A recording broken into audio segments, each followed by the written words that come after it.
Our opening hole is a challenging uphill par 4, measuring 383 yards from the blue tees. And although the distance does not reflect it, the measure of difficulty is very high on this third handicap hole.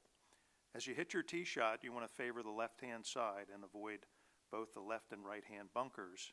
But the second shot and approach to the green is really demanding, requiring accuracy and avoidance of the left-hand bunkers.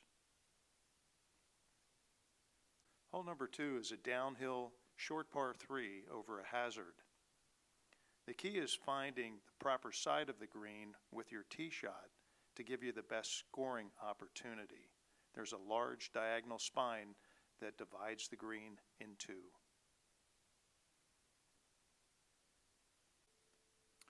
Hole number 3 is a short par 4 where you must favor the left-hand side as the ball tends to kick right off of the hillside. Your approach shot must avoid the deep bunker short and right. However, you must also realize there is a bunker long and left to this challenging green.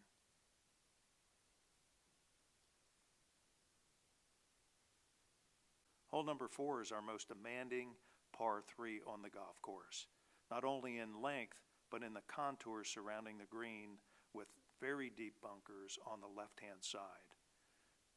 A committed tee shot is absolutely necessary. Pick the right club. It's a great hole.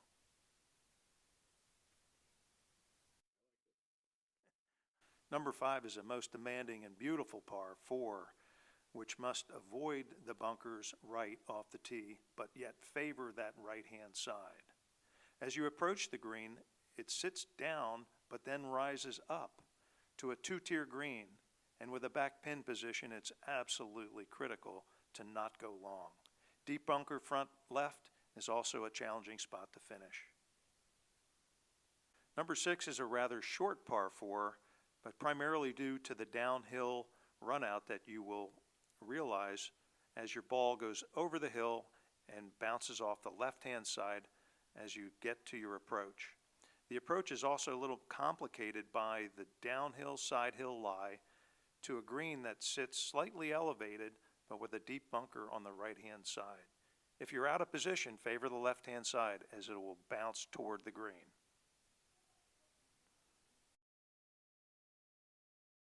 Hole number 7 is our longest par 5 on the golf course, not only in length, but the fact that it typically plays into the wind. A solid drive, a solid second shot will put you in position just short of the run out to allow you to make the approach. But wind and distance is a critical component to this shot, leading to this final approach where the deep bunker left and the false front green will make it very difficult to score. Number 8 is the second of our back-to-back par 5s. Although you've played the difficult 7th, now with 8, if you've lost a shot in the previous hole, you've got an opportunity. This hole will allow you, with a good drive on the left-hand side, splitting the bunkers, to drive it down further with a 3-wood or a long iron approach to either get you on the green or keep you just short to allow for a third, more accurate shot to get close to the pin to make your best score. Hole number 9, our final hole on the front side, requires an accurate tee shot, as the bunkers on the right must be avoided. Although it's not particularly long, it always seems to play longer because the second shot is significantly uphill. Complete avoidance of that right-hand bunker green side is very critical, as the recovery is difficult and the green is complicated. Hole number 10 is a beautiful downhill par 3, longer in length than it plays, but lots of water features and bunkers to avoid here, and a challenging green once you're there.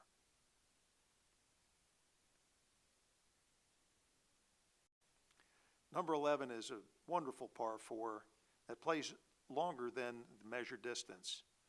Taking on the bunker requires a lot of courage, but generally left of it is more conservative. On the approach, You have an opportunity to play to the left side opening of the green, but you definitely want to avoid the bunker on the right.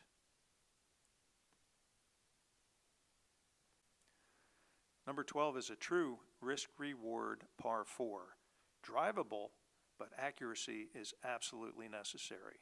Only a small run-up exists on the right-hand side of the green, and everything else falls down to the left into the collection area. Number 13 could clearly be one of our signature holes with a view that is tremendous. The tee shot requires some degree of accuracy and avoidance of the downhill past the bunker on the left-hand side.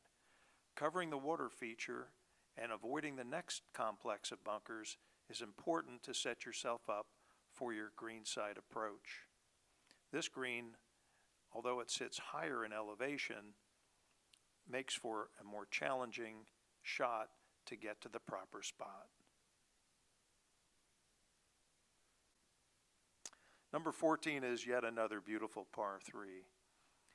You must pick the right club because the green is deep and has 3 tiers, and you must also avoid not only the bunker, but the left-hand side where the ball can bounce into the water. Number 15 is yet another postcard hole here at LedgeRock.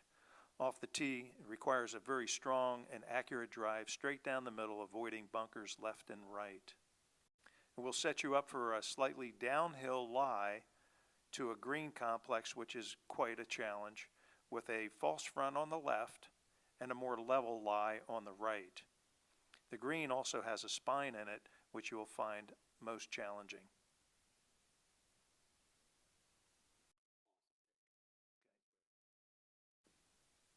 Number 16 is a dogleg left, which is not particularly long, but the tee shot requires a great deal of accuracy and enough length to cover the hazard, which is short of the fairway. Bunkers left are fairly deep, and the greenside bunker right on your approach will allow for recovery, but the green itself is rather demanding in its contours. Number 17 has been our most challenging par 4, not only in its length, but in the degree of difficulty of the second shot. The drive would tend to favor the left-hand side and drive it as deep as possible for an uphill positioning on your approach. The second is the most amazing shot on the golf course. We've tried to soften the green complex as much as possible, but it still requires a demanding uphill shot to a false front and a run out left and right and a 2-tier green. 18 provides a magnificent vista of our entire golf course, heading back to the clubhouse. The tee shot should favor the left-hand side unless you're long enough to carry the bunker and try to get it down the hill a little bit further. But trying to get to the green in 2 is almost impossible. The second shot, while you should avoid the bunkers on the right, you may wish to drive it down further on the fairway to get to the lower level down near the hazard.